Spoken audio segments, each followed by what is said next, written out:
यूं ही नहीं मिलती राही को मंजिल, एक जुनून सा दिल में जगाना पड़ता है।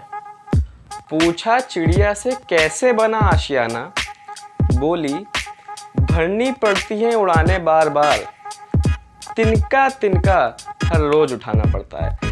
इसी के साथ एक बार फिर से आप लोगों का स्वागत है अनुराग एजुकेशन एकेडमी पे। और आज हमारा केमिस्ट्री का लेक्चर है। केमिस्ट्री का जो हम चैप्टर पढ़ रहे थे मेटल्स एंड नॉन मेटल्स, उसमें हम काफी आगे आ चुके हैं और बचा है अब लास्ट का पार्ट इस चैप्टर का, जिसमें occurrence of metals, extraction of metals और लास्ट में कोरोजन और आपका रेंसिडिटी वाला पार्ट है, जो आपका आपने देखा होगा एनसीईआरटी बुक में आपका लास्ट का तो जो पार्ट बचता है वो है।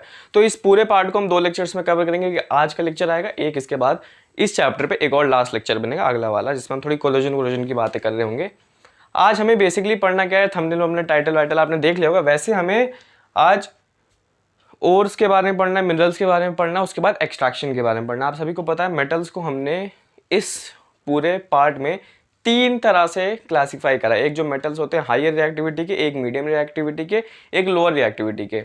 अच्छा, इन मेटल्स को हम अर्थ के क्रस्ट से या कहीं से भी इन मेटल्स को एक्सट्रैक्ट कैसे करते हैं उस पर बात है कि मतलब हमें मेटल मिलता कैसे, हमें कहाँ से, हम कहाँ जाएंगे तो हमें एल्यूमिनियम मिलेगा, क्या करेंगे, किसके साथ कैसे करेंगे तब वो हमें एल्यूमिनियम देगा। ये बातें आज हमें करनी है। तो थोड़ी जनरल बातों के साथ शुरुआत करूंगा, उसके बाद आपके मेन टॉपिक पर बढ़ूंगा। पहली बात, जो अर्थ का क्रस्ट होता है वहां पे वो क्या होता है, मेजर सोर्स होता है एलिमेंट्स का। अब आपको पता है एलिमेंट्स क्लासिफाई होते हैं मेटल्स और नॉन मेटल्स में। हम यहाँ बात कर रहे हैं मेटल्स को और डीपली पढ़ रहे हैं कि हम कैसे मेटल्स को एक्सट्रैक्ट कर सकते हैं। देखो, अगर आपने रिएक्टिविटी सीरीज जो है वो मेटल्स के ऊपर ही, आप सभी को पता है रिएक्टिविटी सीरीज जो है उससे हमने देखा था कि कुछ तो होते हैं जैसे सोडियम, एल्यूमिनियम हो गया, मैग्नीशियम हो गया, ये क्या है टॉप पे रहते हैं। तो इनको क्या कहा जाता है, इनको कहा जाता है हाई रिएक्टिविटी, मतलब बहुत रिएक्टिव है।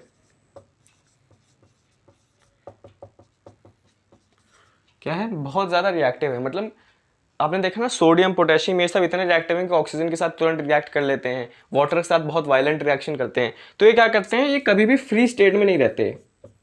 मतलब अर्थ के क्रस्ट में ये कभी भी फ्री स्टेट में नहीं रहते। फ्री स्टेट क्या होता है, मतलब ऐसा नहीं है कि आपको कहीं पे आप जाओगे तो आपको सोडियम पड़ा हुआ मिल जाएगा। मतलब अर्थ क्रस्ट में जाओगे तो आप देखोगे ये रहा सोडियम, इसको उठा लेते हैं। ये हमेशा किसी ना किसी के साथ रिएक्ट करके कोई ना कोई कंपाउंड बना के रहेगा। मतलब जैसे हमने देखा होगा फ्री स्टेट में नहीं रहते, Na जो है Na2O बना लेगा। अरे भाई इतना रिएक्टिव, उसे कहीं से ऑक्सीजन मिलेगी, तुरंत ऑक्सीजन से रिएक्ट कर लेगा, Na2O बना देगा, मतलब सोडियम का ऑक्साइड बना देगा, उस स्टेट में रहेगा। मतलब फ्री स्टेट में नहीं रहेगा। हमेशा सराउंडिंग कोई भी चीज़ हो, मान लो अर्थ क्रस्ट में ऑक्सीजन हो तो ऑक्सीजन से रिएक्ट कर लेगा, कार्बन कहीं पड़ा हो तो तुरंत कार्बन से रिएक्ट कर लेगा, वो चीज़ है। तो फ्री स्टेट में नहीं रहेगा, हमेशा कंबाइंड स्टेट में रहेगा। आपको इन दोनों को अलग करना पड़ेगा तब आपको सोडियम मिलेगा। अभी पढ़ेंगे कैसे अलग करते हैं और कैसे हम हाई रिएक्टिविटी एलिमेंट्स जो होते हैं, मेटल्स जो होते हैं, वो कैसे एक्सट्रैक्ट करते हैं। दूसरा, आपने रिएक्टिविटी सीरीज में देखो जो बीच के थोड़े एलिमेंट्स होते हैं, जैसे जिंक हो गया, आयरन हो गया, लेड हो गया, ये बीच के एलिमेंट्स होते हैं, जो बीच में होते हैं। इन्हें कहते हैं मॉडरेट। इनकी हाई नहीं है, इनकी लो भी नहीं, इनकी मॉडरेट रिएक्टिविटी है। ये भी कंबाइंड स्टेट में रहते हैं, ये भी फ्री स्टेट में नहीं रहते हैं, ये भी कंबाइंड स्टेट में रहते हैं, लेकिन एक इनकी फिक्स स्टेट है। या तो ये ऑक्साइड्स में पाए जाएंगे, मतलब किसी मान लो Zn है तो Zn का ऑक्साइड में मिल जाएगा, में Zn का कार्बोनेट मिल जाएगा, Zn का सल्फाइड मिल जाएगा। कुछ पर्टिकुलर चीज़ें जिनसे ये रिएक्ट कर जाते हैं। ये इनको तो कुछ भी मिले, इतने हाई रिएक्टिव होते हैं कि किसी भी अपने से लोअर वाली चीज़ से तुरंत रिएक्ट कर जाते हैं। ये कुछ ये भी रहते हैं फ्री स्टेट में, ये नहीं पाए जाते हैं, लेकिन ये काफ़ी कम मेटल्स, मतलब फिक्स से, यानी ऑक्सीजन से रिएक्ट कर लेते हैं, सल्फाइड से, सल्फर से रिएक्ट कर लेते हैं, कार्बन से रिएक्ट कर लेते हैं, कार्बोनेट्स बना लेते हैं। ऐसी कुछ फिक्स चीज़ें तो पता होता है कि हाँ इनको ऐसे कर सकते हैं, तो इनके बारे में भी पढ़ेंगे, इनको कैसे एक्सट्रैक्ट करना है। अब सबसे लास्ट में आती है जो मैं ऊपर लिखने जा रहा हूँ, जो आते हैं रिएक्टिविटी सीरीज में हाइड्रोजन से नीचे के एलिमेंट। वो हाइड्रोजन जो बक्से में लिखा होता है उससे ऊपर के और उससे नीचे के। तो हाइड्रोजन से जितने भी नीचे के होते हैं, जैसे कॉपर हो गया आपका, गोल्ड हो गया, सिल्वर हो गया, ये जो एलिमेंट्स हैं ये होते हैं लेस रिएक्टिव। और लेस रिएक्टिव के बाद एक और काफ़ी बेहतरीन चीज़ है कि हमेशा या मोस्टली फ्री स्टेट में पाए जाते हैं। ये कैसे स्टेट में पाए जाते हैं, फ्री स्टेट में पाए जाते हैं। फ्री स्टेट को हम नेटिव स्टेट भी कहते हैं। क्या कहते हैं? Native state. मतलब जो भी एलिमेंट्स फ्री स्टेट में पाए जाते हैं उनको नेटिव स्टेट में ऐसा बोला जाता है कि नेटिव स्टेट में मतलब आपको मिल जाएगा। जो कॉपर है वो जरूरी नहीं है कि कॉपर किसी न किसी के साथ रिएक्ट करके ही बैठा हो। कॉपर लेस रिएक्टिव है, ज़्यादा लोगों के साथ रिएक्ट नहीं करता, तो फ्री स्टेट में मिल जाएगा, नेटिव स्टेट में मिल जाएगा। तो ये था। तो अब इनको भी कैसे एक्सट्रैक्ट करा जाता है, क्योंकि ये सब क्या होता है एक्चुअली, उसके बाद समझाने जा रहा हूँ। ये सब मिनरल्स या ओर्स में होते हैं, मतलब ऐसे नहीं पाए जाते हैं किसी एक पूरे मिनरल के, उसमें इनका परसेंटेज होता है, उसमें पाया जाता है। अभी पढ़ाऊंगा उसके बाद। तो एक्सट्रैक्ट करने का एक तरीका होता है। तो ये थी थोड़ी जनरल चीज़ें जो आपको पता होनी चाहिए, कौन सा हाई रिएक्टिव एलिमेंट्स है, कौन से मॉडरेट रिएक्टिविटी वाले हैं, कौन से लेस रिएक्टिविटी वाले हैं। उसके बाद हम चलते हैं आज के नेक्स्ट टॉपिक पे, जो है आपका मिनरल्स और ओर्स का कंसेप्ट, कि ये कहाँ प्रेजेंट होते हैं। अर्थ के क्रस्ट में प्रेजेंट होते हैं, वेल एंड गुड। कैसे प्रेजेंट होते हैं वो मैं समझाता हूँ, और फिर हम समझेंगे इनको एक्सट्रैक्ट कैसे करते हैं। देखो, मिनरल्स एंड ओर्स। अब मिनरल्स ओर्स एक ही चीज़ है, बस थोड़ा सा डिफरेंस है। मिनरल्स को इजी भाषा में समझो कि मतलब कोई ऐसी चीज़ जिसमें किसी भी मेटल का प्रेजेंस हो। मतलब मैं बोल लूँ कि वो चीज़ कार्बन का मिनरल है, तो मैं क्या बोलूँगा कि उस चीज़ में कार्बन का बहुत हाई परसेंटेज है। मतलब उस चीज़ में कार्बन की परसेंटेज जो है वो हाई है, मतलब वहाँ से मुझे कार्बन मिल सकता है। ये बात है। मिनरल ये है, कुछ और नहीं। मिनरल मतलब एक पर्टिकुलर चीज़, एक पर्टिकुलर नेचुरल सब्सटेंस जिसमें किसी मेटल की परसेंटेज ज़्यादा होती है, या जिस सब्सटेंस से हम किसी और मेटल को उससे एक्सट्रैक्ट कर सकते हैं। मतलब एक सब्सटेंस है, उसके अंदर कार्बन भरा हुआ है, तो कार्बन को हमें उस सब्सटेंस से एक्सट्रैक्ट करना पड़ेगा, तो वो सब्सटेंस क्या कहलाएगा? कार्बन का मिनरल। ये है मिनरल, और कुछ नहीं। अब और देखो, और का क्या कंसेप्ट है। जो मिनरल होते हैं, कुछ होते हैं इम्प्योर, मतलब कुछ मिनरल होते हैं, कार्बन तो होता है, ये साथ में बहुत सारी इम्प्योरिटी होती है, कुछ और एलिमेंट्स होंगे, कार्बन का परसेंटेज लेस होगा मान लो, है ना। जैसे कोई मिनरल है, उसमें कार्बन भी है, उसमें एल्यूमिनियम, मान लो एल्यूमिनियम भी है, कार्बन का परसेंटेज 30 है, 30% उस चीज़ में कार्बन है, थोड़ा 20% उसमें ऑक्सीजन भी आ गया, थोड़ा और 10%, तो उसको कहते हैं मिनरल, मतलब है तो मिनरल ही। अब कुछ होते हैं ऐसे मिनरल जिसमें बहुत हाई परसेंटेज होता है किसी पर्टिकुलर मेटल का, जैसे कार्बन का मिनरल, तो उसमें 90% कार्बन ही है, बाकी 5% 7% कोई डस्ट हो गई, कोई इंप्यूरिटीज हो गई, वो अलग बात है। तो ओर्स ऐसे होते हैं जिसमें किसी पर्टिकुलर मेटल का जो परसेंटेज होता है वो बहुत हाई होता है। मतलब उस मिनरल से हम किसी भी मेटल को बहुत प्रॉफिटेबली एक्सट्रैक्ट कर सकते हैं। अब खुद ही सोचो, अगर आपको कार्बन चाहिए तो आप 90% कार्बन वाले मिनरल पे जाओगे, या कोई 40% कार्बन वाले मिनरल पे जाओगे? 90% वाले कार्बन के मिनरल पे जाओगे। बल्कि कार्बन उसमें भी है, लेकिन इसमें ज़्यादा, इसमें आप आसानी से खींच सकते हो, हर जगह कार्बन ही कार्बन है, आसानी से आपको आसान होगा, उसमें इम्प्योरिटीज़ कम होगी, और प्रॉफिटेबली एक्सट्रैक्ट कर सकते हो। प्रॉफिटेबली एक्सट्रैक्ट मतलब बहुत ज़्यादा अमाउंट ऑफ कार्बन आपको मिलेगा, वो चीज़। तो उस ऐसे सब्सटेंस को हम ओर्स कहते हैं। है मिनरली, ore is a mineral only, समझे? Ore is a mineral only, but all the minerals are not ores. मतलब मिनरल्स होते हैं जिसमें कोई मेटल होता है, कोई मेटल का उसमें परसेंटेज होता है, लेकिन ओर्स एक पर्टिकुलर ऐसे मिनरल्स होते हैं जिसमें किसी पर्टिकुलर मेटल का बहुत ज़्यादा हाई परसेंटेज हो, ताकि हम उसको प्रॉफिटेबली एक्सट्रैक्ट कर पाए। तो ये थोड़ा सा कंसेप्ट था ओर्स और मिनरल्स का, आई होप समझ में आएगा। जैसे NaCl, NaCl एक रॉक, अब पढ़ा होगा, NaCl एक रॉक सॉल्ट होता है ना, समुद्र के पास पाया जाता है रॉक सॉल्ट, उसमें होता है NaCl का खूब ज़्यादा परसेंटेज, तो उससे एक्सट्रैक्ट करा जाता है। तो ऐसा होता है मिनरल, जिसमें एक पर्टिकुलर चीज़ में वो NaCl भरी हुई है, फिर NaCl को निकाला जाएगा, फिर तोड़ा जाएगा Na और Cl को, तो हमें Na मेटल मिलेगा। रॉक सॉल्ट कहते हैं उसे, जहाँ हमें NaCl कॉमन सॉल्ट मिलती है, वो होते हैं मिनरल्स। ओर्स तो आपको पता ही चल गया। जैसे क्या पता किसी मतलब रॉक सॉल्ट में बहुत ज़्यादा अमाउंट ऑफ NaCl है, मतलब बहुत एकदम बढ़िया है, तो उसे ओर कहेंगे कि हम इस चीज़ से बहुत प्रॉफिटेबली कोई चीज़ एक्सट्रैक्ट कर सकते हैं। ये था मिनरल्स और ओर्स का कंसेप्ट, काफ़ी इजी था, बच्चे इसकी डेफिनेशन रट के चले जाते हैं, समझना भी मतलब समझ में भी आना चाहिए। और जो नेक्स्ट आप शुरू कर रहे हैं, एक्सट्रैक्शन ऑफ मेटल्स, कि मेटल्स को, चलो ठीक है मेटल्स यहाँ पाए जाते हैं, पता चल गया। अभी हमें क्या पता चला है? अभी हमें पता चला कि मेटल्स कैसे कैसे होते हैं, high reactive, low reactive, less reactive. फिर हमने अभी पढ़ा कि मेटल्स कहाँ पे प्रेजेंट होते हैं, अर्थ की क्रस्ट में, मिनरल्स के फॉर्म में। अब मिनरल से हमें उसको निकालना होता है, तो कैसे निकालता है वो देखते हैं। अब मिनरल्स नहीं और समझो, क्योंकि हम मिनरल से नहीं निकालेंगे, हम ओर को पकड़ेंगे ना जिसमें ज़्यादा वो मेटल हो, तो ओर से निकालेंगे। है हालांकि ओर भी मिनरल ही है, लेकिन ओर एक ऐसी चीज़ है जिसमें बहुत ज़्यादा अमाउंट ऑफ वो चीज़ है, बहुत प्रॉफिटेबली एक्सट्रैक्ट कर सकते हैं और बहुत हमें ज़्यादा अमाउंट में वो मिलेगा। तो अब पढ़ने जा रहे हैं एक्सट्रैक्शन। क्या पढ़ने जा रहे हैं? Extraction of metals. मेटल्स की बात हो रही है यहाँ पे।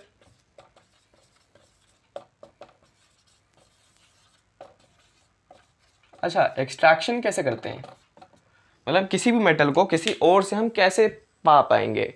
रॉक सॉल्ट है, उस रॉक सॉल्ट में मैं कैसे निकाल सकता हूँ उस रॉक सॉल्ट से? ऐसा तो नहीं तोड़ तोड़ के निकालो उसमें NaCl मिलेगा, ऐसा तो होता नहीं है। उस रॉक सॉल्ट से मैं कैसे कैसे NaCl को बाहर निकाल सकता हूँ? तो देखो तरीके होते हैं, स्टेप्स होते हैं। पहला स्टेप, कंसंट्रेशन ऑफ ओर। इसको अभी यहीं समझा रहा हूँ, बाकी जो 2 स्टेप्स हैं वो स्टेप्स में आएंगे। पहले लिख लो, conversion of ore into metal. और तीसरा, रिफाइनिंग ऑफ मेटल्स। पहला स्टेप तो आप इसी स्लाइड में समझ लोगे, बाकी 2 स्टेप्स के ऊपर अभी आगे पूरा लेक्चर चलेगा। देखो पहला स्टेप क्या है? Concentration of ore. अब ओर में देखो, ओर में एक तो होगा मेटल का परसेंटेज और कुछ होंगी इंप्योरिटीज। क्या होगी? इंप्योरिटीज। इंप्योरिटीज जैसे डस्ट हो गई, सैंड हो गई, इंप्योरिटीज होती है, मतलब ओवर है उसमें कुछ कचड़ा भरा होगा, कुछ मिट्टी भरी होगी, वो सारी चीजें। मेटल तो हो गई, साथ में कुछ इंप्योरिटीज होगी। तो पहले क्या करते हैं हम? कंसंट्रेशन जानते हैं कि कितना मेटल है, कितना उसमें परसेंटेज डस्ट है। फिर क्या करते हैं हम? इस इंप्योरिटीज को कहते हैं गैंग, GANGUE, गैंग। इसको हम रिमूव करते हैं। अभी आपके सिलेबस में नहीं कैसे रिमूव करा जाता है, लेकिन समझ लो ये जो गैंग होती है इसको हम इंप्योरिटीज नहीं कहते, साइंटिफिक और टेक्निकल भाषा में गैंग बोलते हैं। इसको हम रिमूव करते हैं ताकि हमें अच्छा, मतलब जो इंप्योरिटीज अब रिमूव हो जाए और खाली मेटल का परसेंटेज मिले। कैसे रिमूव करते हैं? आपने एक लाइन पढ़ी होगी NCERT बुक में जो लिखी है कि जो रिमूव करने का प्रोसेस होता है वो गैंग और ओर की फिजिकल और केमिकल प्रॉपर्टीज के डिफरेंस पे बेस्ड होता है। आपको समझने की जरूरत नहीं है, याद करना, लाइन याद कर लो कि गैंग को हम कैसे रिमूव करते हैं। एक ऐसी प्रोसेस जो किस पे बेस्ड होती है? और गैंग के फिजिकल और केमिकल प्रॉपर्टीज के डिफरेंस पे एक प्रोसेस बेस्ड होती है जिससे हम गैंग को रिमूव करते हैं। बस मकसद समझ लो, कंसंट्रेशन ऑफ ओर जानना है कि कितना परसेंटेज मेटल है, कितना परसेंटेज इंप्योरिटीज यानी गैंग है। फिर गैंग को रिमूव करते हैं कि फिर ताकि उस ओर में मेटल का परसेंटेज ज्यादा रहे और हम मेटल को एक्सट्रैक्ट कर पाए। तो ये था पहला स्टेप जो हमने कंप्लीट कर लिया है। अब दूसरा step, conversion of ore into metal. अब ओर हमें मिल गया, हमें कंसंट्रेशन ऑफ ओर मिल गई, ओर मिल गया, उस ओर में मेटल है। अब उस ओर को हमें मेटल में कन्वर्ट करना है, यानी उस ओर को, जो हमें ओर मिला जिसके अंदर मेटल है, उसको हमें सिर्फ मेटल में कन्वर्ट करना है, यानी उससे मेटल एक्सट्रैक्ट करना है। और एक्सट्रैक्ट होंगे 3 बेसिस पे। जो पहला है हाई रिएक्टिव। देखो एक्सट्रैक्ट करने के काफ़ी तरीके होते हैं और काफ़ी तरीके किस पे डिपेंड होते हैं? रिएक्टिविटी पे। इसलिए सबसे पहले रिएक्टिविटी पढ़ा दी थी। हाई रिएक्टिव मेटल्स को एक्सट्रैक्ट करने का अलग तरीका होता है, मीडियम रिएक्टिव एलिमेंट्स को या मेटल्स को एक्सट्रैक्ट करने का अलग, और लेस रिएक्टिव मेटल्स को एक्सट्रैक्ट करने का अलग अलग तरीका होता है। ऐसा नहीं कोई और है, जैसे NaCl है, Na क्या है? एक बहुत ज़्यादा हाई रिएक्टिव एलिमेंट है, तो उसको एक्सट्रैक्ट करने का अलग तरीका होगा। कोई और चीज़ है, कोई और चीज़ ले लो आप, उसको रिएक्ट करने का, जैसे ZnO ले लो, जिंक ऑक्साइड ले लो। अगर जिंक ऑक्साइड कहीं आपको मिल गया तो आपको पता है जिंक एक मीडियम है, तो उसको एक्सट्रैक्ट करने का तरीका अलग होगा। लेस रिएक्टिव ले लो, कॉपर का कोई कंपाउंड ले लो, या कॉपर तो फ्री स्टेट में होता है, कॉपर का कोई कंपाउंड, उसको क्या है, एक्सट्रैक्ट करने का अलग तरीका होगा। ऐसा नहीं सेम तरीके से कोई भी आप और से किसी भी मेटल को एक्सट्रैक्ट कर सकते हैं, ऐसा तो नहीं है। इसलिए तो मेटल्स को बांटा था 3 कैटेगरीज में। तो हमें ये पूरा दूसरा स्टेप अब आगे हम पढ़ेंगे, जिसमें हम पहले उठाएंगे extraction of high reactivity metals, फिर मीडियम और फिर लेस, कैसे कैसे करा जाता है, तीनों को हम इस लेक्चर में पढ़ने वाले। रिफाइनिंग में देखूंगा, अगर लेक्चर की लेंथ ज़्यादा नहीं हुई, मतलब कम लेंथ में ख़त्म हो गया, अगर ज़्यादा लेंथी नहीं गया, तो मैं रिफाइनिंग भी आज के लेक्चर में पढ़ा दूंगा, वरना इसे अगले लेक्चर तो बनना ही है। तो शुरू कर रहे हैं हम extraction of high reactive metals. जो पहला स्टेप है वो है extraction of high reactive metals. मतलब अगर हमें कोई हाई रिएक्टिव मेटल का ओर मिल जाए तो उस ओर से हम किसी भी मेटल को, यानी जो हाई रिएक्टिव होगा, उसको कैसे एक्सट्रैक्ट करेंगे। तो हेडिंग डालेंगे, फिर इस चीज़ को पढ़ेंगे। कुछ स्टेप्स होते हैं, कुछ तरीके होते हैं, तीनों चीज़ के अलग अलग तरीके हैं, सबको आपको याद करना है, प्रैक्टिस करना है। पहला क्या पढ़ रहे हैं, एक्सट्रैक्शन ऑफ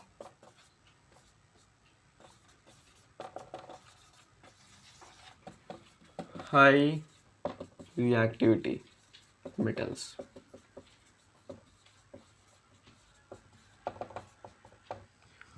अच्छा, हाई रिएक्टिविटी मेटल्स को एक्सट्रैक्ट करने का एक पर्टिकुलर और बहुत प्यारा तरीका है जिसे कहते हैं इलेक्ट्रोलिटिक रिडक्शन।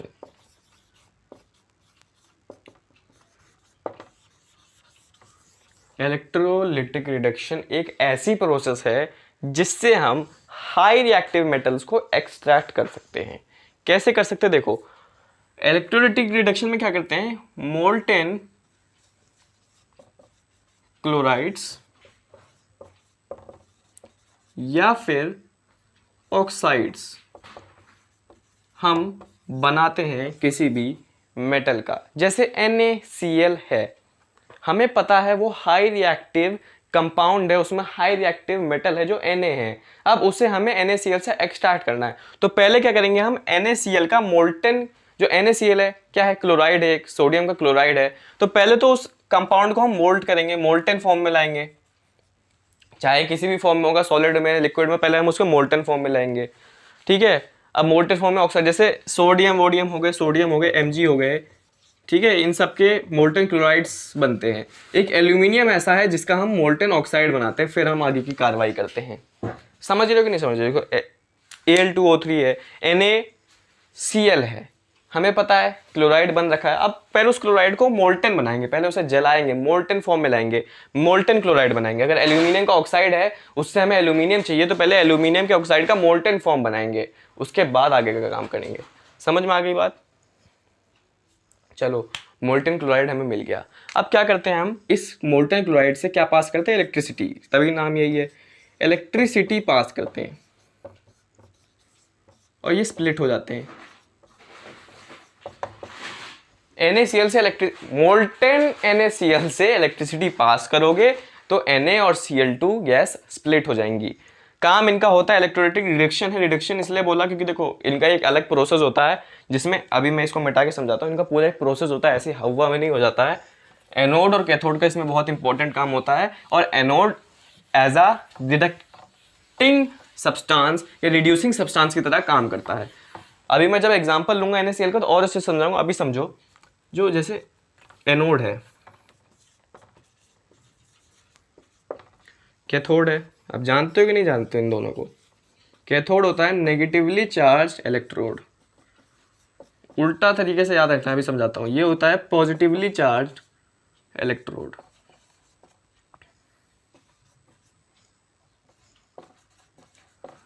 आपको पता है एनायन होता है नेगेटिवली चार्ज आयन, कैटायन होता है पॉजिटिवली चार्ज आयन। जैसे उसका उल्टा कर दो, जो कैथोड होता है वो होता है नेगेटिव इलेक्ट्रोड। देखो इलेक्ट्रोड होते हैं, जब इलेक्ट्रोलिसिस करते हैं तो ऐसे एक टब लेते हैं, उसमें इलेक्ट्रोड लगाते हैं। ये होता है एक इलेक्ट्रोड, ये होता है दूसरा इलेक्ट्रोड। इन दोनों को बैटरी से ज्वाइन करते हैं।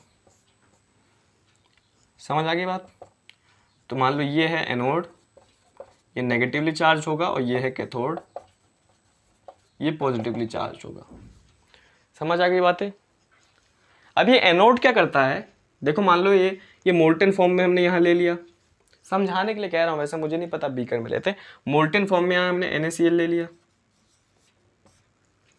एनोड क्या करेगा, देखो NaCl है, अब इसको मोल्टेन फॉर्म में बना दिया तो इसके आयंस प्रेजेंट होंगे, Na के प्लस आयंस प्रेजेंट होंगे, Cl के माइनस आयंस प्रेजेंट होंगे। अब इस कंपाउंड में Na प्लस और Cl माइनस आयंस प्रेजेंट होते तभी कंपाउंड बनता है, इलेक्ट्रोवैलेंट कंपाउंड है, वैसे लेक्चर में पढ़ के आ चुके हैं।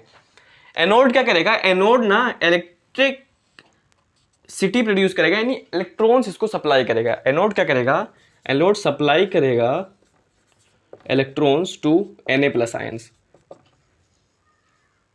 समझ में आ गई बात।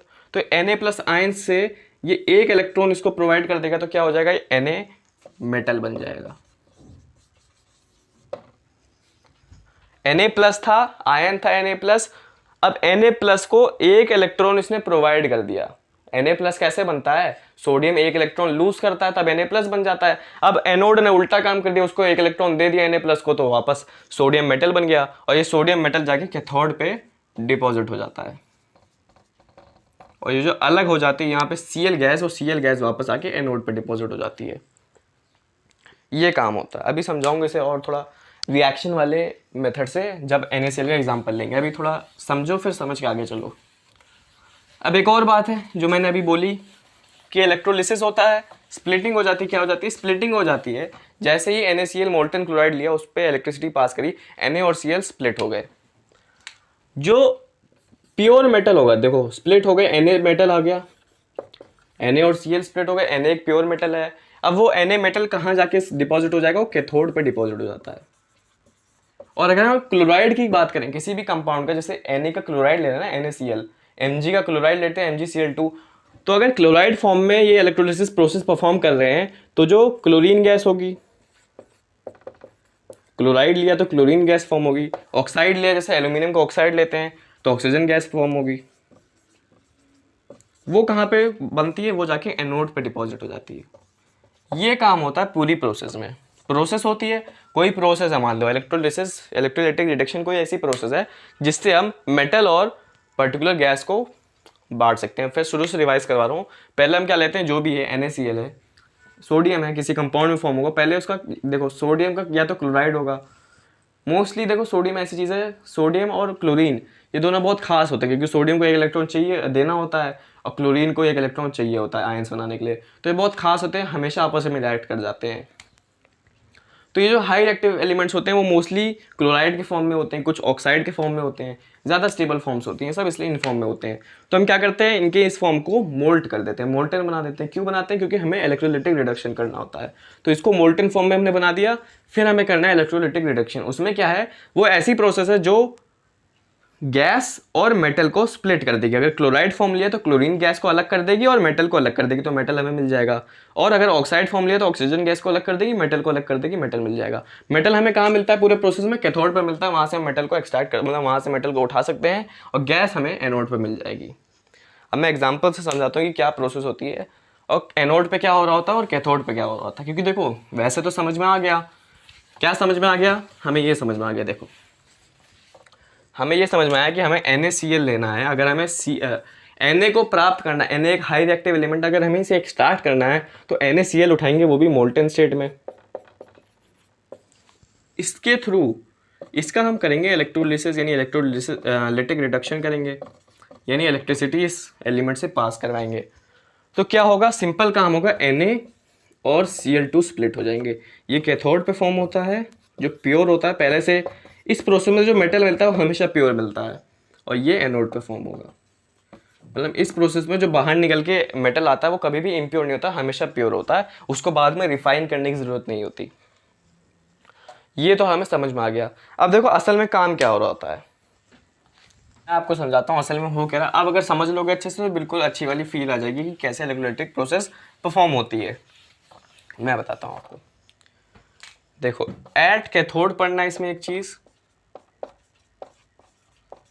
एट एनोड पढ़ना, मतलब इस पूरी प्रोसेस में कैथोड पे क्या हो रहा होता है और एनोड पे क्या हो रहा होता है। हमने मोल्टन क्लोराइड NaCl डाल दिया। अब NaCl जब डाला तो जो Na+ आयंस होंगे, भाई सबको पता है NaCl में Na+ आयंस होते हैं, Cl- आयंस होते हैं, तब वो कंपाउंड बनाते हैं। ये कैथोड क्या है, नेगेटिवली चार्ज है। तो Na पॉजिटिवली चार्ज है, तो कैथोड क्या करेगा, Na को अपने पास अट्रैक्ट कर लेगा। Positive negative charges attract each other, तो पॉजिटिव चार्ज को कैथोड क्या है, अपनी तरफ अट्रैक्ट कर लेगा। तो Na अब कहाँ पे आ गया, Na अब कैथोड पे आ गया। और ये कैथोड इन्हें क्या देगा, इन्हें इलेक्ट्रॉन दे देगा। भाई कैथोड तो नेगेटिवली चार्ज है, और ये कैथोड कैसे परफॉर्म करता है, as a reducing agent. Reducing agent क्यों, क्योंकि ये अपने इलेक्ट्रॉन दे देता है इस आयंस को, अपना एक इलेक्ट्रॉन दे देता है इस आयन को, और ये बन जाता है फिर Na मेटल। और ये Na मेटल कैथोड पे पड़ा रहता है, इसलिए हमने बोला कि Na मेटल कैथोड पे डिपॉजिट हो जाता है। एनोड पे क्या हो रहा होता है, एनोड भैया क्योंकि वो है पॉजिटिवली चार्ज,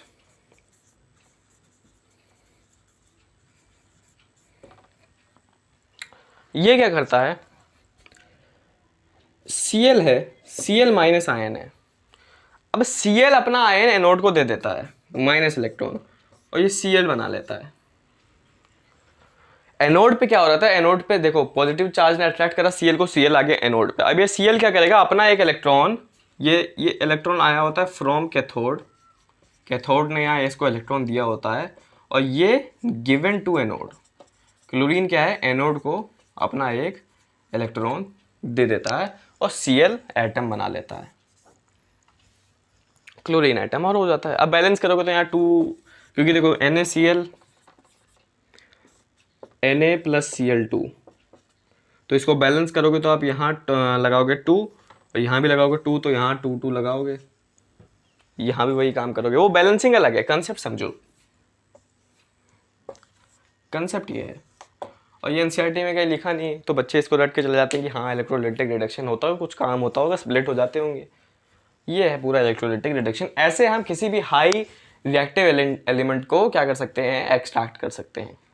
तो ये है पूरा कंसेप्ट। और इसमें आप एल्यूमिनियम का लेते जाओ, आप खुद कर लेना। एल्यूमिनियम में क्या होता है, देखो Al2O3 है, उसको इलेक्ट्रोलिसिस करेंगे और वो बन जाएगा Al प्लस O2। इस बार कैथोड पे एल्यूमिनियम एटम होगा और ऑक्सीजन होगी इस बार एनोड पे। ये है पूरा कंसेप्ट हाई रिएक्टिविटी एलिमेंट्स का। अब हम बढ़ते हैं सेकेंड पार्ट पे। सेकेंड पार्ट क्या है, लो रिएक्टिविटी, लो बोलो मीडियम रिएक्टिविटी एलिमेंट्स नहीं, मेटल्स। लो मीडियम रिएक्टिविटी मेटल्स को कैसे एक्सट्रैक्ट करते हो, ये सबसे इजी पार्ट है। क्योंकि देखो मैं समझाता हूँ कैसे इजी है और कैसे आसान है। ये इस वजह से आसान है क्योंकि पहले हेडिंग डालते हैं, सेकेंड मीडियम रिएक्टिविटी मेटल्स को एक्सट्रैक्ट करना है। देखो जिंक का एग्जांपल लेते हैं। जिंक, आयरन, लेड, ये सब क्या होते हैं, मीडियम रिएक्टिविटी के। अब ये क्या है, ये मोस्टली या तो अपने ऑक्साइड के फॉर्म में प्रेजेंट होंगे, या तो कार्बोनेट के, या तो सल्फाइड के, मोस्टली। अब अगर इन तीनों फॉर्म में हैं तो इनको हम रिड्यूस कर सकते हैं, इन तीनों फॉर्म को रिड्यूस कर सकते हैं और हम मेटल को पा सकते हैं।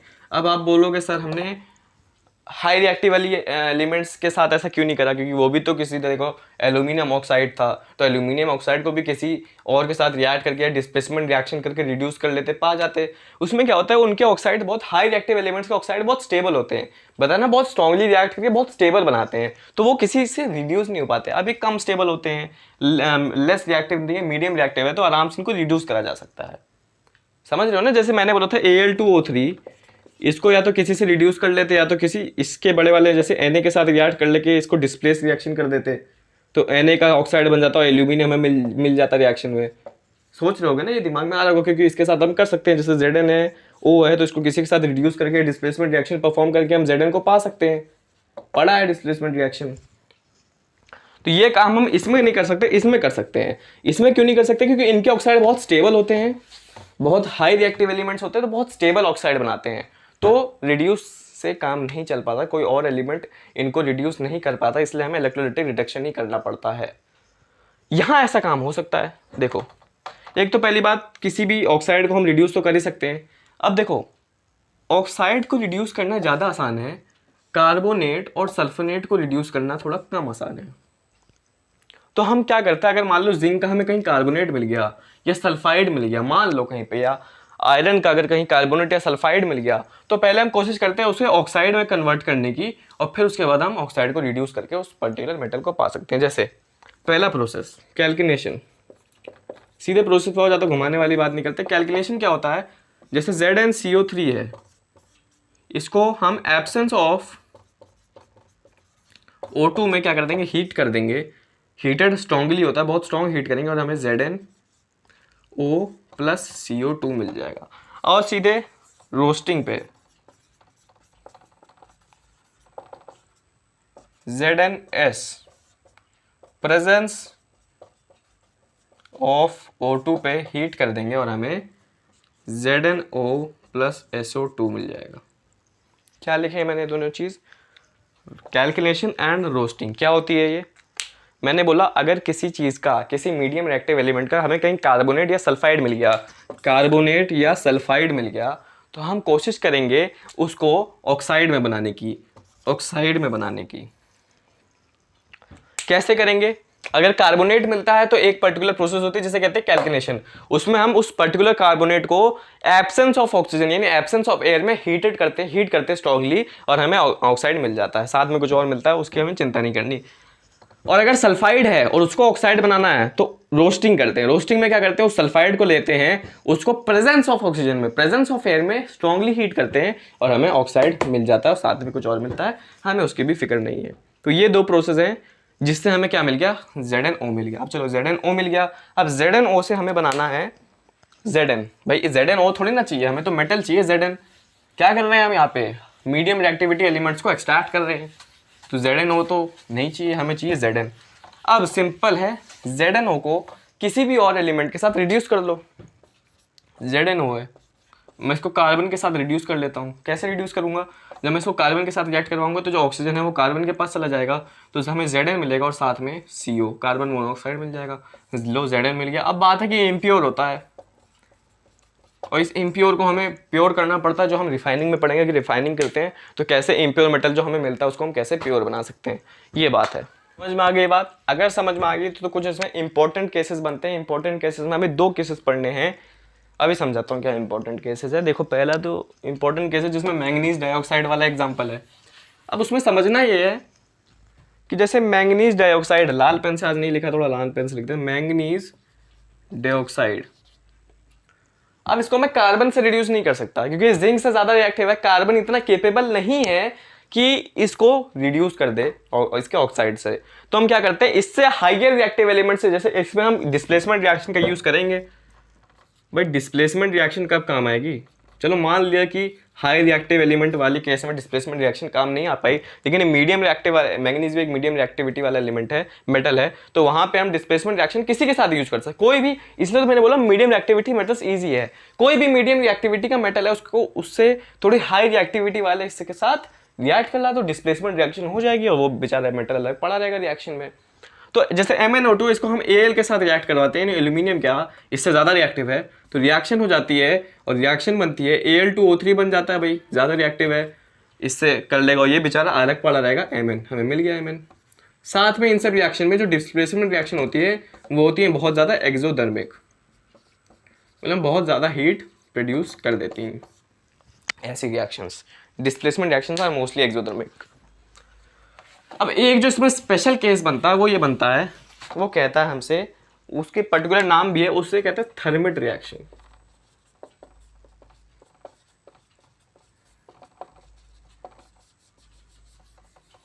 पहले रिएक्शन लिखता हूं फिर इसका यूज बताता हूं, काफी लोगों को पता चल गई होगी।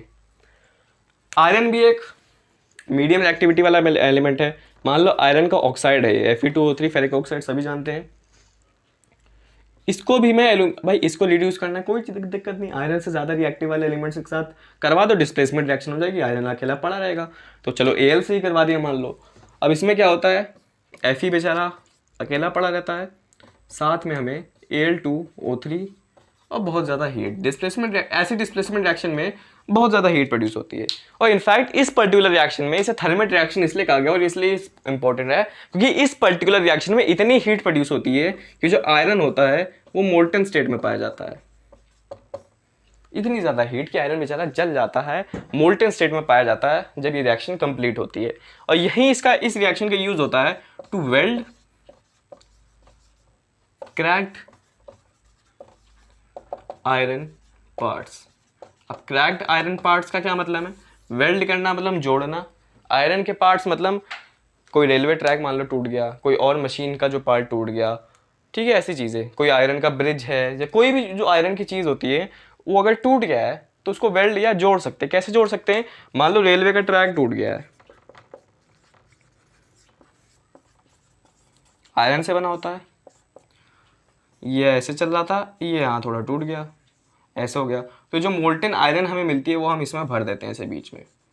तो जब ये मोल्टन आयरन ऐसे बीच में पोर कर देते हैं, भर देते हैं, तो ये वापस वेल्ड हो जाता है और जुड़ जाता है। ये काम होता है, इसलिए इस रिएक्शन को इम्पोर्टेंट कहा गया है। चलिए यहाँ पे आपका ख़त्म होता है मीडियम रिएक्टिविटी मेटल्स। और अब हमें पढ़ना लास्ट जो है कैसे एक्सट्रैक्ट करा जाए लेस रिएक्टिविटी मेटल्स वाले एलिमेंट्स को। चलिए लेस रिएक्टिविटी वाली मेटल्स को यानी एलिमेंट्स यानी मेटल्स को हम कैसे एक्सट्रैक्ट कर सकते हैं। जो सबसे इजी पार्ट है इस पूरे में, क्योंकि देखो जो लेस रिएक्टिविटी वाले होते हैं ना वो इतने कम रिएक्टिव होते हैं कि अगर आप उसके ऑक्साइड को सिर्फ हीट भी कर दोगे तब भी वो रिड्यूस हो जाएंगे। मतलब मीडियम रिएक्टिविटी एलिमेंट्स वाले में तो चलो ये था कि हीट तो करनी पड़ेगा, लेकिन किसी पर्टिकुलर जैसे कार्बन की मदद लेनी पड़ेगी रिड्यूस करने के लिए, या किसी हाई रिएक्टिविटी वाले एलिमेंट की मदद लेनी पड़ेगी तब डिस्प्लेसमेंट रिएक्शन होगी। मीडियम रिएक्टिविटी वाले में ये केस था। अब लेस रिएक्टिविटी वाले में इतने लेस रिएक्टिव होते हैं कि किसी और एलिमेंट की यानी डिस्प्लेसमेंट रिएक्शन करवाने की जरूरत ही नहीं है। उनके ऑक्साइड को आप सिर्फ हीट कर दोगे ना तब भी वो टूट जाएंगे और तब भी वो हमें मेटल्स मिल जाएंगे। जैसे पता नहीं आपने नाम सुना होगा कि नहीं सुना होगा सिनाबार का। पहले मैं हेडिंग ले देता हूँ, लेस रिएक्टिविटी एलिमेंट्स। चलो पहला दो केस पढ़ेंगे, इसमें दो ही केस है, ज्यादा कुछ केस समझना है नहीं। देखो क्या है, जो मरकरी है, मर्क्यूरी बोल दो या मरकरी बोल दो, ये क्या है लेस रिएक्टिव एलिमेंट है। Hg इसका फॉर्मूला होता है। ये ना नेचर में सल्फाइड फॉर्म में पाया जाता है और इसके सल्फाइड फॉर्म का बहुत स्पेशल नाम है जो बहुत जाना माना है, बहुत पॉपुलर है, जिसे कहते हैं HgS और इसका नाम होता है सिनाबार। और सिनाबार का एक और होता है, मरकरी हमें सिनाबार और से मिलता है। सिनाबार एक और है, उसमें उससे हम HgS यानी अपने मरकरी के सल्फाइड को एक्सट्रैक्ट करते हैं। सिनाबार एक पूरा और है जिसमें मरकरी का सल्फाइड फॉर्म प्रेजेंट होता है, उसको एक्सट्रैक्ट करेंगे, HgS लेंगे और उस HgS को, अब देखो मैंने क्या बोला, रिडक्शन करने के लिए ऑक्साइड बनाना पड़ता है पहले, क्योंकि ऑक्साइड का रिडक्शन करना ज़्यादा इजी होता है rather than it sulphides and carbonate. Carbonate और सल्फाइड का रिडक्शन करना मुश्किल होता है और ऑक्सीजन का इजी होता है। तो HgS तो एक सल्फाइड है, पहले इसको आप रोस्टिंग के मेथड से क्या बना लो, आप वो बना लीजिए आपका ऑक्साइड। तो HgS O2 के प्रेजेंस में और हीटेड स्ट्रांगली, रोस्टिंग तो ऑक्सीजन के प्रेजेंस में होते। जब मैं यहाँ +O2 लिख लूँ ऊपर O2 लिख लूँ, बात एक ही है, HgO बन जाएगा। HgO क्या होता है, इसका ऑक्साइड साथ में SO2 बन जाएगा। उसके बाद तो कुछ करना ही नहीं है, उसके बाद हमें HgO मिल गया। अब मैंने बोला था ये इतने लेस रिएक्टिव होते हैं कि इनको रिड्यूस करने के लिए किसी और एलिमेंट कार्बन या किसी और हाइयर रिएक्टिविटी वाले एलिमेंट के साथ डिस्प्लेसमेंट करने की जरूरत ही नहीं पड़ती। इनको खाली आप हीट कर दो और ये बेचारे रिड्यूस हो जाते हैं और हमें Hg मर्क्यूरी मिल गया। ये था पूरा कंसेप्ट। अब एक और केस है, एक और केस मैं आपको समझाता हूँ जो कॉपर का केस है। चलिए मैं आपको कॉपर भी समझा देता हूँ। और कॉपर है आपका दूसरा केस, मेरा पेन कॉपर है आपका दूसरा केस, और दूसरा केस हमें कहता है कॉपर। कॉपर भी एक लेस रिएक्टिव एलिमेंट है, हमें पता है, हाइड्रोजन से नीचे आता है रिएक्टिविटी सीरीज में। कॉपर भी अपने सल्फाइड फॉर्म में प्रेजेंट होता है। उसके सल्फाइड फॉर्म को हम ऑक्सीजन के साथ यानी रोस्टिंग करके और हीट करके स्ट्रांगली उसका क्या बना लेते हैं, Cu2O + SO2, उसका क्या बना लेते हैं, यह इसका कॉपर का ऑक्साइड। अब इसमें देखो ये जो इसको क्या कहते हैं, पहले बात समझो, कॉपर ग्लांस ओर, वो था सिनाबार ओर HgS का, और ये है कॉपर ग्लांस ओर।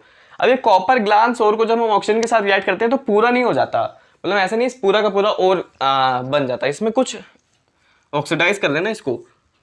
अरे भाई O2 के साथ इसको ऑक्सीडाइज करेंगे तब ना CO2 बनेगा, तब ना इसमें ऑक्सीजन जुड़ेगा, तो इसमें पूरा का पूरा और नहीं होता, कुछ पार्ट अनऑक्सीडाइज भी रह जाता है।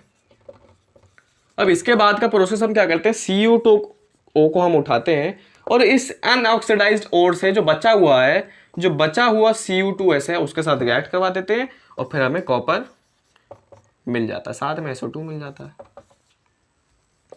ये है पूरा कॉपर का, यहाँ में कॉपर मिल गया।